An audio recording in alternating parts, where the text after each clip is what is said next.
Hi guys, this is Manish from Snapsol और आज हम लोग डिस्कस करने वाले हैं कुछ इंपॉर्टेंट लाइंस जैसे कि intersecting lines, parallel lines, transversal lines और बहुत सारी लाइंस के बारे में। और जैसे ही पैरेलल लाइंस और ट्रांसवर्सल लाइंस के बाद जो बनते हैं एंगल्स फॉर्म होते हैं उनके बारे में जानेंगे, उनकी प्रॉपर्टीज़ के बारे में जानेंगे। लेकिन डिस्कस करने से पहले गाइज मैं आपको एक चीज़ बता दूं, अगर आपको फिजिक्स, केमिस्ट्री, मैथ्स और बायोलॉजी का डाउट आता है तो हमारा ऐप स्नैपसॉल को डाउनलोड कीजिए और अपने डाउट की पिक को क्लिक कीजिए और डिटेल्ड सॉल्यूशन इंस्टेंटली फ्री पाइए। ऐप का लिंक वीडियो के डिस्क्रिप्शन में दिया हुआ है।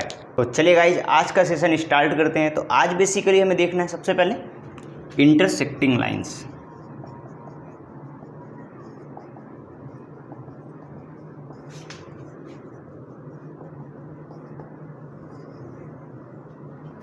गाइज इंटरसेक्टिंग लाइंस क्या होती है, जैसे कि आप लोग देख सकते हैं एक लाइन ये है जिसका नाम मैंने दे दिया ए बी और दूसरा लाइन ये है जिसका नाम मैंने दे दिया सी डी।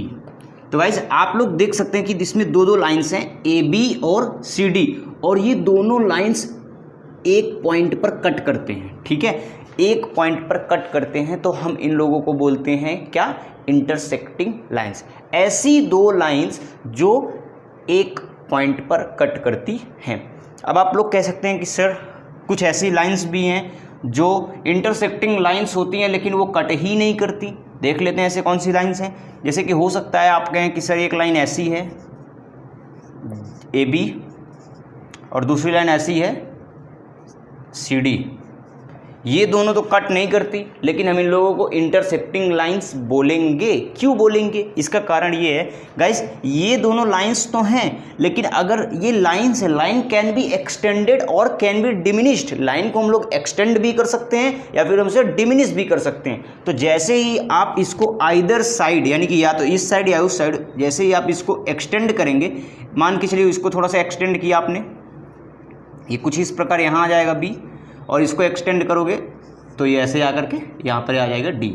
तो आप लोग देख सकते हैं कि ये लाइन को हमने एक्सटेंड किया और ये यहाँ पर कट हो गया। तो अल्टीमेटली इसको कटना था, ठीक है ना, इसीलिए इसको हम लोग बोलेंगे इंटरसेक्टिंग लाइंस। तो ऐसी लाइंस, ठीक है, जो एक पॉइंट पर कट करती हैं या उनको एक्सटेंड करने पर कटती हैं, एक्सटेंड या डिमिनिश करने पर कटती हैं, तो उनको भी हम लोग क्या कहते हैं, उनको हम लोग बोलते हैं इंटरसेक्टिंग लाइंस। ठीक है, तो चलिए अब हम लोग देखते हैं पैरेलल लाइंस।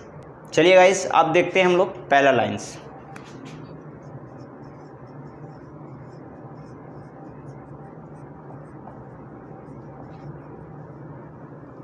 क्या होती हैं पैरेलल लाइंस, देख लेते हैं। जैसे एक ये लाइन है जिसका नाम है ए बी, दूसरी लाइन ये है सी डी। गाइज आप लोग देख सकते हैं ये दो के दो लाइन्स हैं जो कि एक ही प्लेन पर है ना, एक ही प्लेन पर है। ये प्लेन ही तो है, मैंने आपको प्लेन बताया ना, प्लेन क्या है। ये जो मेरा बोर्ड है वाइट बोर्ड, ये एक ही प्लेन तो है, एक ही प्लेन पर तो दोनों हैं। ठीक है, तो ऐसे दो लाइन्स जो एक ही प्लेन पर हों और हाँ उनको हम लोग एक्सटेंड करें आइदर साइड, या तो इस साइड या उस साइड, कैसे भी एक्सटेंड करें, वो क्या हो, वो कभी भी एक दूसरे को कट ना करें, वो कभी भी एक दूसरे को कट ना करें, चाहे जितना एक्सटेंड करें, आइदर साइड या इस साइड या इस साइड या ऊपर वाले को या नीचे वाले को, किसी को भी एक्सटेंड करें, वो कभी भी एक दूसरे को ना काटें, है ना, ना कट करें, जैसे कि लास्ट वाले में कट किया था। और हाँ पैरेलल और हाँ इनके बीच की जो डिस्टेंस होती है, परपेंडिकुलर डिस्टेंस, वो हमेशा कांस्टेंट होती है। यानी कि यहाँ पर 5 यूनिट है तो यहाँ भी 5 यूनिट ही होगी, यहाँ भी 5 यूनिट ही होगी। यानी कि पैरेलल लाइंस हम उन लाइंस को भी बोलते हैं जिनके बीच की डिस्टेंस जो होती है, परपेंडिकुलर डिस्टेंस, वो हमेशा क्या होती है, कांस्टेंट होती है। ठीक है ना, यहाँ पर भी 5 यूनिट, यहाँ पर भी 5 यूनिट, ठीक है, तो हर जगह वही सेम डिस्टेंस रहेगी। ठीक है ना, तो उनको हम लोग पैरेलल लाइंस बोलते हैं। ठीक है गाइस, तो अब हम लोग कौन सी लाइंस देखेंगे, अब हम लोग देखेंगे ट्रांसवर्सल लाइंस। तो चलिए गाइस अब हम लोग देखते हैं ट्रांसवर्सल लाइंस को। ट्रांसवर्सल लाइंस, ठीक है गाइस, चलिए देखते हैं क्या होते हैं ट्रांसवर्सल लाइंस। एक एक स्ट्रेट लाइन होती है। ट्रांसवर्सल लाइन क्या होती है? एक स्ट्रेट लाइन होती है, ठीक है, स्ट्रेट लाइन होती है जो कि दो या दो से ज़्यादा, 2 और मोर देन 2 स्ट्रेट लाइंस को कट करती है एट डिस्टिंक्ट पॉइंट, ठीक है, डिस्टिंक्ट पॉइंट पे। देखो ये दो के दो स्ट्रेट लाइंस हैं, यहाँ पर तो ये पैरेलल दिख रहे हैं, तो ठीक है कोई बात नहीं, ये पैरेलल लाइंस बोल दो, स्ट्रेट लाइन बोल दो, ठीक है, मैं आपको बताऊंगा, ठीक है, आगे देखते हैं। तो हमने एक स्ट्रेट लाइन ये दोनों को काट रही है, देखो इधर डिस्टिंक्ट पॉइंट पे, इस वाले, इसका नाम L, इसका नाम M, L को काट रही है इस पॉइंट पे, मान के चलते हैं O पे, और इसको काट रही है O डैश पे, ठीक है। तो ये वाली लाइन का नाम हमने मान लो T रख दिया। तो L और M दो क्या हैं? स्ट्रेट लाइंस हैं, और T आपका ट्रांसवर्सल लाइन है। क्यों? क्योंकि ये दोनों के दोनों लाइंस को कहाँ पे काट रही है? ये दोनों के दोनों लाइंस को डिस्टिंक्ट पॉइंट पे काट रही है। डिस्टिंक्ट मतलब फिक्स पॉइंट पे, ठीक है ना। आगे देखते हैं। एक लाइन ये है सर, और दूसरी लाइन ये है, इंटरसेक्टिंग लाइंस हैं, जाहिर सी बात है एक्सटेंड करेंगे तो आगे तो कट जाएंगी, दिख ही रहा है हमको फिगर से ही। मैंने एक लाइन ड्रॉ किया, ये क्या ये ट्रांसवर्सल नहीं है? बिल्कुल गाइस, ये ट्रांसवर्सल है, ये भी ट्रांसवर्सल है। देखिए ट्रांसवर्सल लाइन ऐसी लाइन होती है जो दो स्ट्रेट लाइन को, ये स्ट्रेट है कि नहीं है? बिल्कुल है, ये भी स्ट्रेट लाइन है, ये भी स्ट्रेट लाइन है। लाइन L और M यहाँ पर दोनों के दोनों स्ट्रेट लाइंस हैं, ठीक है, ये भी स्ट्रेट लाइन है, ये भी स्ट्रेट लाइन है, और ये जो T है आपका ट्रांसवर्सल लाइन है, क्योंकि ये दोनों के दोनों स्ट्रेट लाइन को तीसरी स्ट्रेट लाइन दोनों के दोनों लाइंस को कट कर रही है, इसीलिए हम इसको बोलेंगे ट्रांसवर्सल लाइन, ठीक है। ये मैटर ही नहीं करता कि आपकी लाइंस कैसी हैं, पैरेलल हैं तो नहीं हैं तो, ठीक है, पैरेलल लाइन हो या फिर इंटरसेक्टिंग लाइंस हो, doesn't matter at all. Matter ये करना चाहिए कि आपकी जो लाइंस होनी चाहिए वो आपका क्या होना चाहिए? वो आपकी स्ट्रेट होनी चाहिए। दूसरा देख लेते हैं।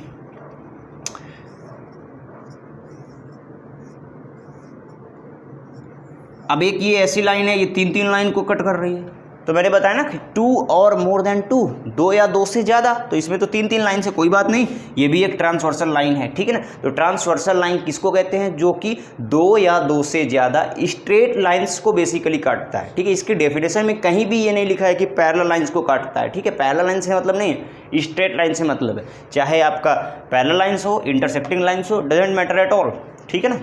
तो ये था आपका ट्रांसवर्सल लाइंस। तो अब हम लोग देखेंगे कि जब ट्रांसवर्सल लाइन किसी पैरेलल लाइन को कट करता है तो बेसिकली 8 एंगल्स बनते हैं।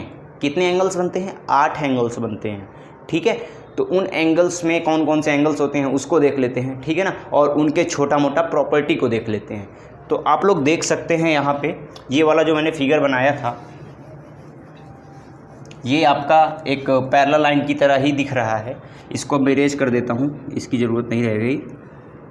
तो ये दोनों लाइन है, ये ट्रांसवर्सल लाइन है, तो इसके करने की वजह से देखो 8 एंगल बन रहे हैं। पहला एंगल, दूसरा एंगल, ठीक है, तीसरा एंगल और चौथा एंगल, पाँचवा, छठवां, सातवां और आठवां। तो मैं इनके नाम दे रहा हूँ 1 2 3 4, ठीक है, साइक्लिक ऑर्डर में 1 2, आप कुछ भी देख सकते हैं, कोई बात नहीं, 5 6 7 8, ठीक है। चलो इधर देखो, तो मैं आपको बता दूं गाइस, इसमें बहुत सारे एंगल्स हैं। सबसे पहले हम लोग बात करेंगे कॉरेस्पॉन्डिंग एंगल्स। कॉरेस्पॉन्डिंग, तो गाइस याद रखिएगा कॉरेस्पॉन्डिंग एंगल्स इसमें कौन कौन से हैं जान लीजिए। हमारी दो लाइंस ऐसे हैं और ये ट्रांसवर्सल लाइन ऐसे है, ऐसे ही तो है। इस लाइन के ऊपर और इस लाइन के ऊपर जो भी एंगल्स है एक ही साइड पे, इधर साइड है ना, तो इधर वाले को देखो, नंबर 1 और नंबर 5 आप लोग देख लीजिए, ऐसे ही तो है ना। अरे आधा साइड मैंने दिखा दिया आपको इधर काट करके, तो आप देख सकते हैं लाइन के ऊपर वाला एंगल, लाइन के ऊपर वाला एंगल 1, लाइन के ऊपर वाला 5, तो 1 और 5, ठीक है ना। तो ये 1 और 5 होंगे आपके करेस्पॉन्डिंग एंगल्स। चलो इधर देख लेते हैं, इधर भी तो है एंगल 2 और एंगल 6, लाइन के ऊपर है, 6 एंगल लाइन के ऊपर है, तो एंगल 2 और एंगल 6 ये भी करेस्पॉन्डिंग एंगल्स के पेयर हैं। क्या है? पेयर है। ये देखो ना, पेयर है, 1 2 1 2 2 2 एंगल्स का पेयर है ना। हाँ, तो ये था आपके, और देख लेते हैं, ऐसे बहुत सारे करस्पॉन्डिंग एंगल्स हैं, ठीक है। और देखेंगे 1 हो गया, 5 हो गया, 2 हो गया, 6 हो गया। लाइन है इसके जस्ट नीचे, लाइन है इसके जस्ट नीचे, यानी कि ये आपकी ट्रांसवर्सल लाइन T है और ये आपका लाइन L है, लाइन M है, ऐसे ही तो है। लाइन के जस्ट नीचे वाला, लाइन के जस्ट नीचे वाला, तो ये दोनों एंगल्स भी आपके क्या हैं, आपके कोरेस्पॉन्डिंग एंगल्स हैं। तो एंगल 4 और एंगल ये 8 है, तो एंगल 4 और एंगल 8 हैं करेस्पॉन्डिंग। लाइन के जस्ट नीचे 3 है, लाइन के जस्ट नीचे 7 है, तो एंगल 3 और एंगल 7 ये आपके होते हैं। कौन से एंगल्स होते हैं गाइस, ये आपके जो एंगल्स होते हैं, इन एंगल्स को हम लोग बोलते हैं कोरेस्पॉन्डिंग एंगल्स। और याद रखिएगा, कोरेस्पॉन्डिंग एंगल्स के जो पेयर्स होते हैं वो म्यूचुअली इक्वल होते हैं। क्या होते हैं, इक्वल होते हैं, यानी 1 अगर 50 डिग्री का होगा तो 5 भी 50 डिग्री का होगा, 2 अगर 50 डिग्री का होगा तो ये भी 50 डिग्री का होगा, अगर ये 100 डिग्री का होगा तो ये भी 100 डिग्री का होगा, ये 70 का होगा तो ये भी 70 का ही होगा। तो याद रखिएगा, करेस्पॉन्डिंग एंगल्स आर इक्वल्स, ठीक है ना। तो करेस्पॉन्डिंग एंगल्स इक्वल होते हैं। अब दूसरा देख लेते हैं और कौन सा एंगल है। तो ये था करेस्पॉन्डिंग एंगल्स के पेयर्स थे कुछ। अब आगे देखेंगे हम लोग।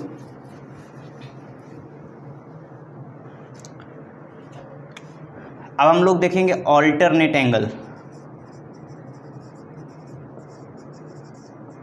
अल्टरनेट इंटीरियर एंगल पहले देखेंगे, ठीक है, इंटीरियर एंगल।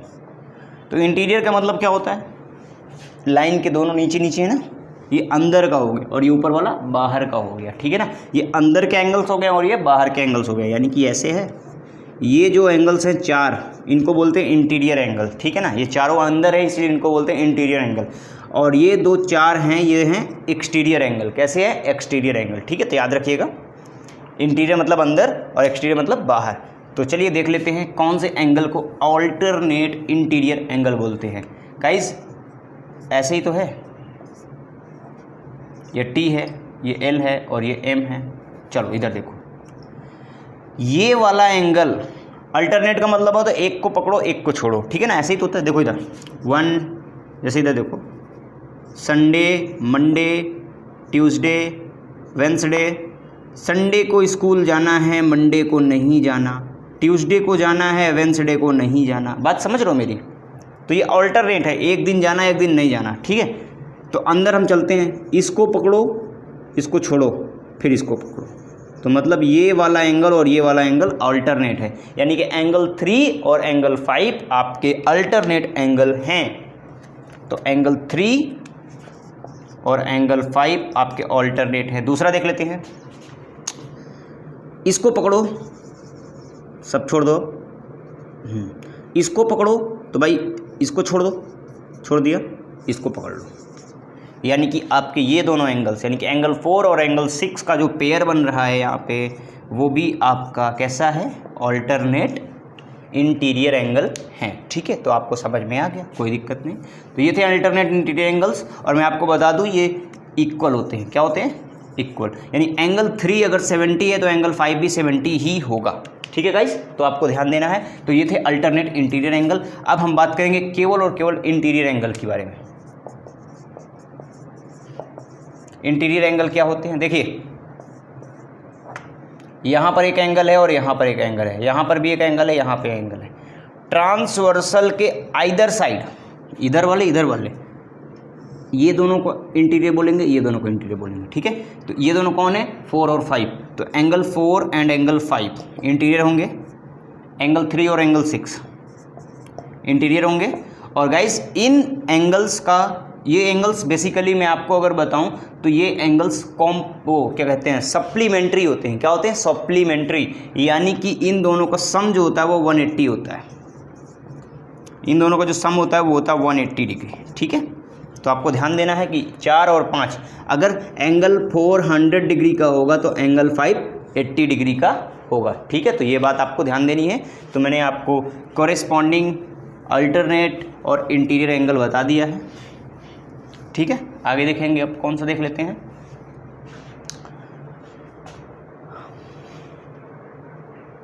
हाँ, इसमें और बहुत सारे एंगल्स हैं। अगर मैं बात करूं तो इसमें आपके वर्टिकली अपोजिट एंगल्स भी देखने को मिल सकते हैं, और अगर मैं बात करूं लीनियर पेयर इसमें भी आपको देखने को मिल सकता है।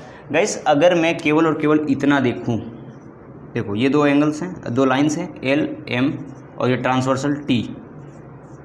मैं कह रहा हूँ इन सबको भूल जाओ, केवल इतना देखो। को कुछ याद आया? ये बेसिकली लीनियर पेयर है, एडजेसेंट एंगल है ना, एडजेसेंट एंगल है, लीनियर पेयर है। तो ये वाला एंगल और ये वाला एंगल कैसे होंगे? लीनियर पेयर होंगे। मैंने अभी बताया था आपको, है ना। 1 और 2 लीनियर पेयर होगा, 3 और 4 लीनियर पेयर होगा, 5 और 6 लीनियर पेयर होगा, 8 और 7 लीनियर पेयर होंगे। और लीनियर पेयर भी सप्लीमेंट्री होते हैं, यानी कि 1 अगर 50 है तो ये 130 का होगा।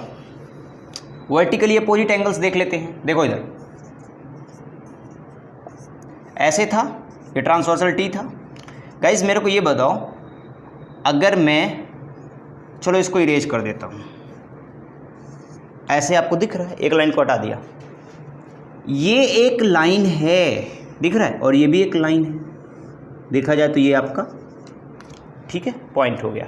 नाउ ये वाली अब रे बन चुकी है, ये भी रे है, ये भी रे है, और ये भी रे है।